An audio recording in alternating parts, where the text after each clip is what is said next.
Okay, so welcome to my presentation. This is Cybersecurity Framework from CRB 650 Grand Canyon University. So the presentation layout, I'm doing Jam Inc. as my company. I chose that one, and I'm going to align it with the NIST framework. So the next one will be regulatory requirements, then organizational efforts and business needs, threats and vulnerabilities management, privacy principles for data collection, disclosure, and retention, and impacts of legal and regulatory standards. So, to align it, Jam Inc. with NIST, in order to align it with NIST framework, we must know that the NIST framework consists of 6 core functions. So on here, first two are govern and identity. So govern is to align with this step. We need to understand the organization and their strategy with the security policies they have and need.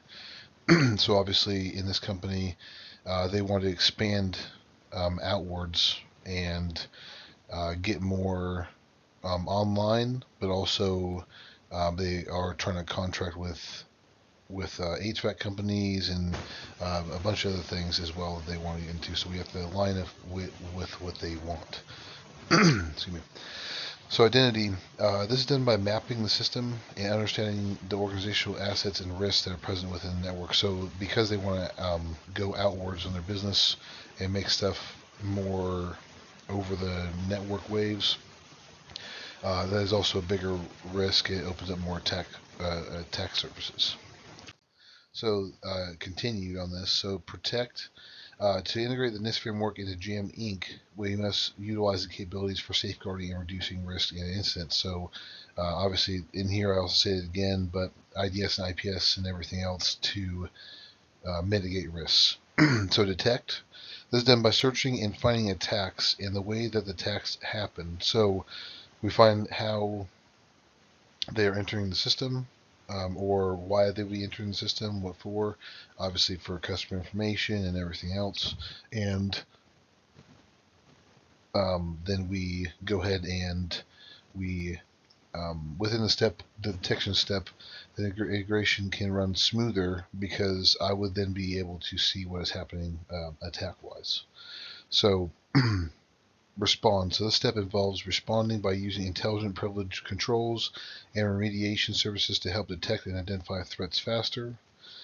Recover. This final step in the alignment process essentially is when, after the attacks have been identified and the root causes as well have also been identified, that then I would integrate a recovery process to ensure that all assets and operations affected can return to full capacity. So we go from the very beginning, from just like knowing what they need, all the way through an attack and the recovery process. So the regulatory requirements. So these are just some that I have listed here. So NIST itself does not enforce mandatory compliance. No regulation on it.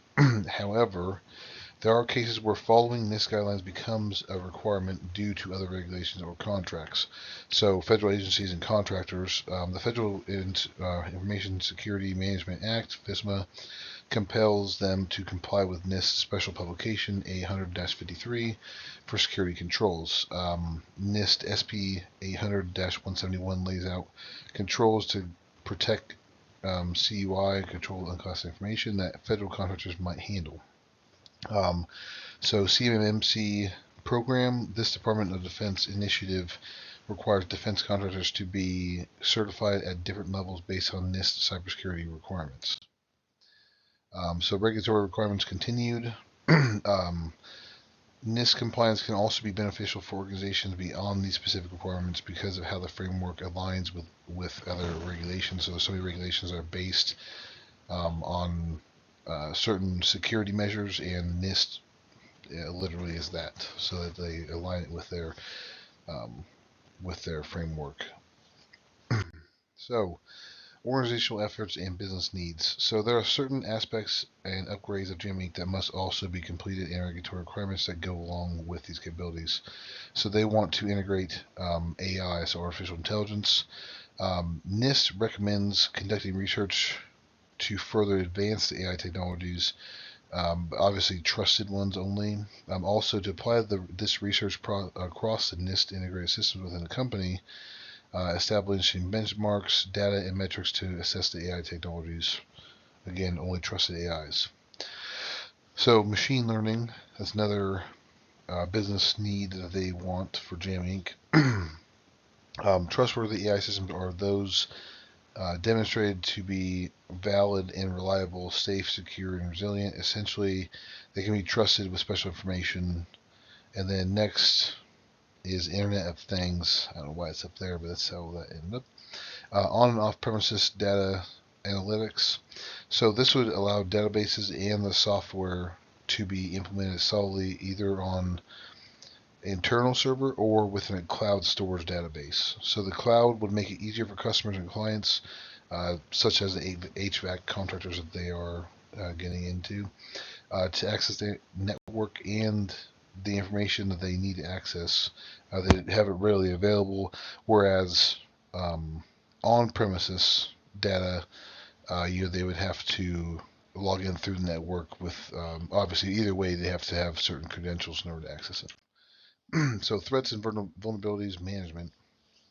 So this, there's just a few things in here that I have. So threats, these are malicious actors or events that can exploit weaknesses in the system. And here are some common threats. So malicious actors, obviously it's part of what I just talked about. Hackers, cyber criminals, insider threats, social engineering, which they've already had attacks of. Malware, and then also denial of service DOS attacks, which they have already as well had attacks. So then vulnerabilities, they're weaknesses within the company's systems or processes that can be exploited by threats. So first, weak passwords, very common. Unpatched software, very common. Misconfigured systems, physical security issues, and then also human error, such as phishing, emails, and everything else. So managing threats and vulnerabilities. So identify threats and vulnerabilities, regularly assess the system and process to identify potential weaknesses, prioritize risks. Essentially, not all threats and vulnerabilities are the same. Implement controls, putting safeguards on the systems such as firewalls, IDS, IPS, data encryption, and of course, training employees. Patch management, always updating software, strong passwords and multi-factor authentication, MFA. Physical security, so with physical devices, employee training, and an incident response plan. So that's what it's one of the best things they have is an incident response plan in case of an attack.